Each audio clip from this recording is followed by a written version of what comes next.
class, this is Instructor Fran, and I wanted to welcome you to English 100, Critical Reading and Composition. I want to encourage you to check your inbox, which is right up here, every time that you log on to class. There's no indication that you have a message in your inbox, but that's how I'm going to keep in contact with you if I have questions or need to let you know something about an assignment. If you're excited and feeling confident and at ease about writing, that's fantastic. I'm really happy for you, and that's going to be a great starting point. If you're not, that's totally okay. As Ta-Nehisi Coates explains, writing is an act of courage, and it's still difficult for me. So we're going to work together. The class is set up to take things step by step. Finally, make sure that you do not hesitate to ask questions.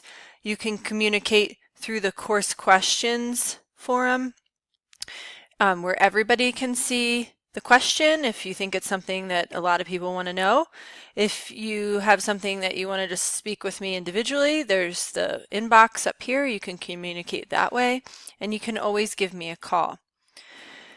So again, I'm excited to work with you this quarter, and we should have a great time learning to read and write critically.